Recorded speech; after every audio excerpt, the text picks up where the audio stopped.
जय माता दी।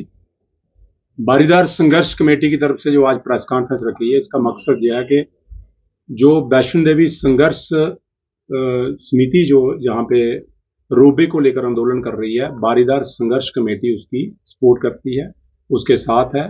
और उसी के रिगार्डिंग हमने ये आज प्रेस कॉन्फ्रेंस रखी है कि श्राइन बोर्ड की तरफ से ये गलत किया जा रहा है, माता रानी के इतिहास के साथ खिलवाड़ किया जा रहा है और माता रानी का ऐतिहासिक रूप जो है उसको बदला जा रहा है, जिसका बारीदार संघर्ष कमेटी कड़े शब्दों में विरोध करती है।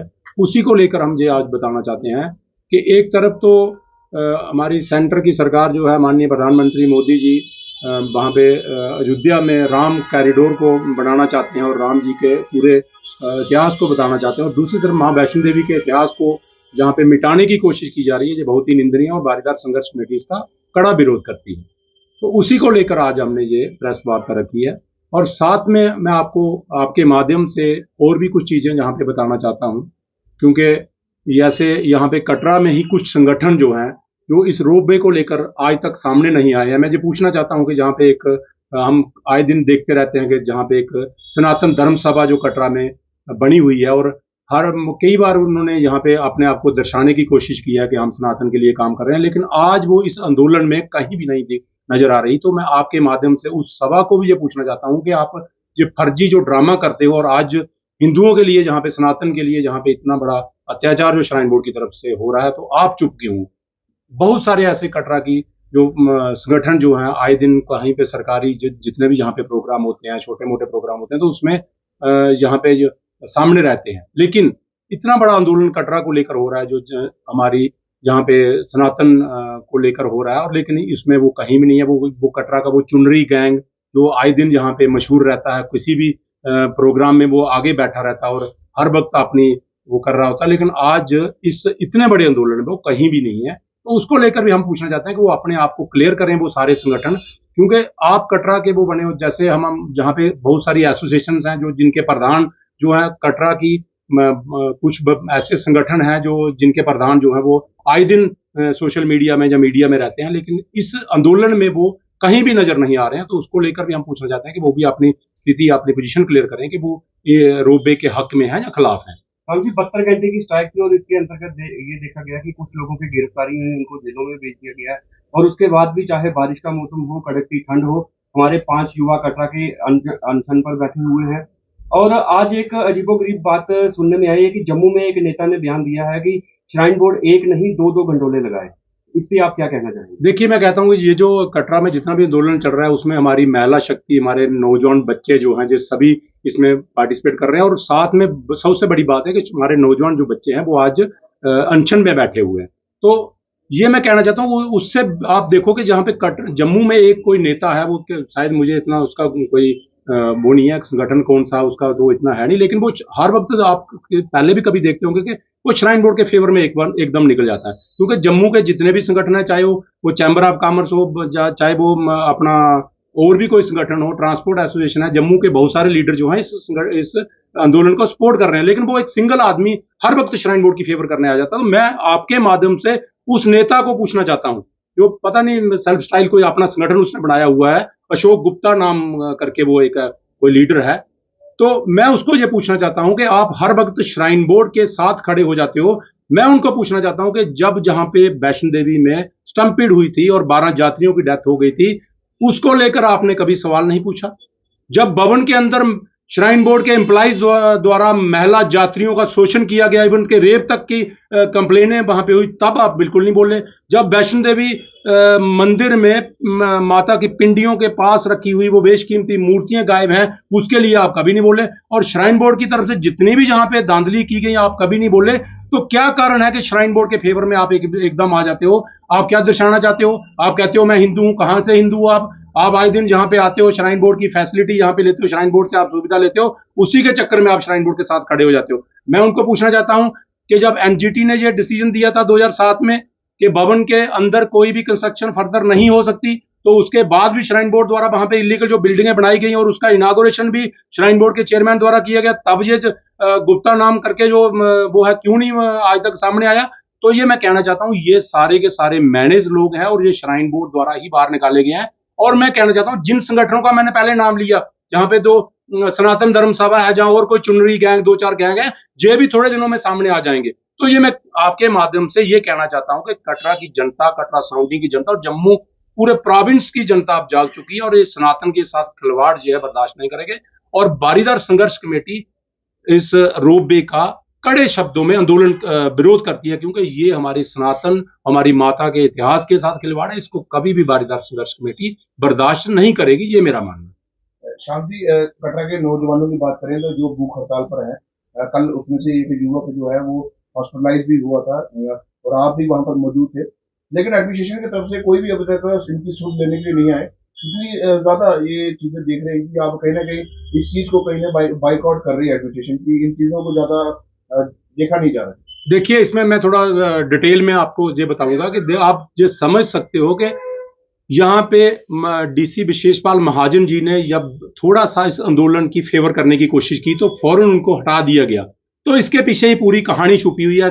नई डीसी जहां पे लगाई गई, उनकी तरफ से क्या क्या कहा जा रहा है। आप जो समझते हो कि एडमिनिस्ट्रेशन इस पूरी एजिटेशन को दबाना चाहती है, क्योंकि एडमिनिस्ट्रेशन जो है श्राइन बोर्ड के साथ मिली हुई है, क्योंकि श्राइन बोर्ड के चेयरमैन एलजी साहब हैं और एलजी साहब ही स्टेट को देख रहे हैं। तो ये सब पूरा का पूरा एक सिस्टम है जो इस पूरे आंदोलन को दबाना चाहता है, क्योंकि पूरी एडमिनिस्ट्रेशन, मैं कहना चाहता हूं कि अगर नौजवान बच्चे अनशन पे बैठे हुए हैं तो एडमिनिस्ट्रेशन को वहां पे आना चाहिए, लेकिन कोई भी आज तक बड़ा अधिकारी वहां पर नहीं आया और ये सुध लेने नहीं आया कि बच्चों के साथ क्या हो रहा है।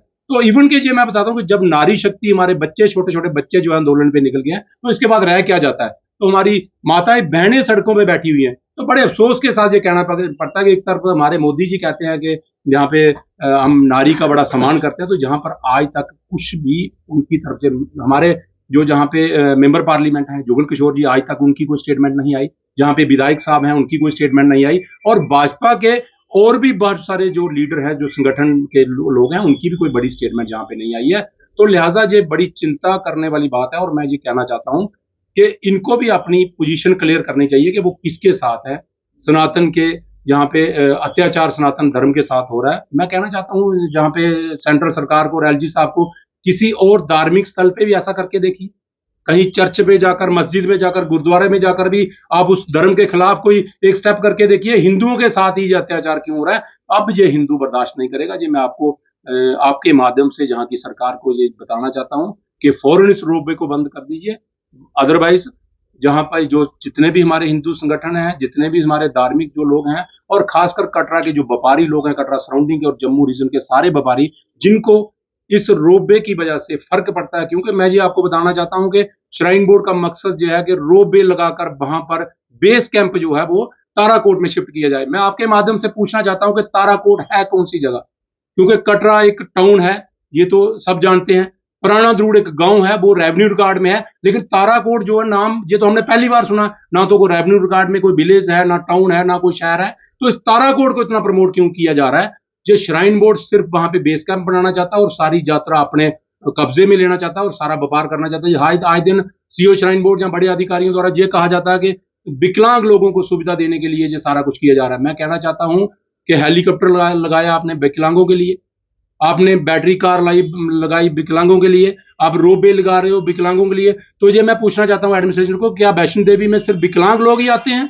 और जितनी सुविधा आपने पहले विकलांगों को दी हुई, क्या वो सारी सुविधाएं विकलांगों को मिलती हैं? आप पूछ लीजिए इनको, हमें पूरी डिटेल दिखाइए कि कितने लोग विकलांग जो आपने भेजे हुए। कोई विकलांगों को ये सुविधा नहीं मिलती, कोई बुजुर्ग लोगों को ये सुविधा नहीं मिलती। ये सुविधा सिर्फ श्राइन बोर्ड के अधिकारियों को मिलती है, जहां पे एडमिनिस्ट्रेशन के बड़े अधिकारियों को मिलती है या बड़े लीडरों को मिलती है। इसी के चक्कर में श्राइन बोर्ड है कि वीआईपी को खुश किया जाए और आम लोगों को जहां पे हरास किया जाए, यही सोच लेकर श्राइन बोर्ड चल। जी एक सवाल मेरा ये है कि 72 घंटे की स्ट्राइक, जिसका नतीजा निकला कि हमारे लीडर्स को उठा लिया गया, हमारे बच्चे यहाँ पर अनशन पे बैठे हुए हैं, और आज जो स्ट्राइक का तीसरा दिन है। आने वाले, अभी तक एडमिनिस्ट्रेशन की तरफ से ना तो उन बच्चों को कोई पूछने आया, ना ही हमारे लीडर्स का कुछ अता पता है कि उनको कब छोड़ा जाएगा। आने वाले दिनों में क्या स्ट्रैटेजी रहेगी और कितना उग्र और ये रूप लेगी ये जो स्ट्राइक चल रही है? देखिए बढ़ेगी। देखिए सुशील जी, मैं ये बताना चाहता हूं कि 72 घंटे की जो स्ट्राइक है, ये आज ही इसमें अनाउंसमेंट हो गई कि आगे भी रहेगी, लेकिन मैं ये बताना चाहता हूं जब तक ये रोपवे नहीं रुकता तब तक ये स्ट्राइक चलेगी। लेकिन मैं एडमिनिस्ट्रेशन को ये चेताना चाहता हूं कि फौरन उन लोगों को रिहा कीजिए, वरना जहां पे स्थिति और भी खराब हो सकती है। क्योंकि अभी लोग बड़े क्रोधित हैं और आप देख रहे हो इतनी बारिश में, इतने उसमें भी कठिनाई में भी लोग जो है बाहर निकले हुए, और हमारी खासकर माताएं, बहनें, बच्चे भी बाहर निकले हुए, और वो ये उग्र रूप भी ले सकती है। जो मैं आपको आपके माध्यम से एडमिनिस्ट्रेशन को जैसे बताना चाहता हूँ कि गांव गांव से लोग निकल रहे हैं, हर घर से लोग निकल रहे हैं, और ऐसा ना हो कि जहां पे स्थिति कोई खराब हो जाए। इसीलिए मैं ये बताना चाहता हूं कि एडमिनिस्ट्रेशन को फौरन इस पे हमारे जो लोग अरेस्ट किए हैं उनको रिहा करना चाहिए, और रोपवे को बंद करने का फौरन ऑर्डर जो करना चाहिए। यात्री यहाँ पर जो आ रहा है उस पे इसका खासा असर देखने को मिल रहा है, और एडमिनिस्ट्रेशन, चाहे वो लोकल एडमिनिस्ट्रेशन हो, जहाँ पे श्राइन बोर्ड हो, उनकी तरफ से भी, क्योंकि कटरा बंद है पूरा, कोई भी व्यवसाय हो, सारे व्यापारिक प्रतिष्ठान जो बंद पड़े हुए हैं, और यात्री जो है वो यहाँ पर दर बदर हो रहा है। उनकी सुविधा के लिए ना प्रशासन की तरफ से कुछ किया गया है, और ना ही उनकी अपना श्राइन बोर्ड की तरफ से कुछ, ना उनके खाने पीने की व्यवस्था है, ना उनके रहने की व्यवस्था है। तो यात्री के लिए क्या मतलब आपने कोई वाया मीडिया निकाला है संघर्ष समिति ने, या किसी ने, कि यात्री यहाँ पर आके जो दर बदर ना हो? देखिए, जो हम कहते हैं कि यात्रियों को सुविधा देना श्राइन बोर्ड का काम है, एडमिनिस्ट्रेशन का काम है, उनको देनी चाहिए, क्योंकि कटरा के लोग तो पूरी उम्र यात्रियों को सुविधा देते रहे हैं। कटरा के लोगों ने ही तो यात्रा चलाई है। जो कटरा के लोग, बारीदार लोग जिन्होंने जो यात्रा चलाई है, आज अशोक गुप्ता जी ये बोल रहे हैं कि बारीदारों के टाइम में क्या होता है, बारीदारों के टाइम में भवन में रेप नहीं होते थे, बारीदारों के टाइम में वहां पे चोरियां नहीं होती थी, बारीदारों के टाइम में वहां पे स्टैम्पेड नहीं हुई है, बारीदारों के टाइम में वहां पे मूर्ति चोरियां नहीं हुई है, बारीदारों के टाइम पे वहां पे कोई घपला नहीं हुआ है।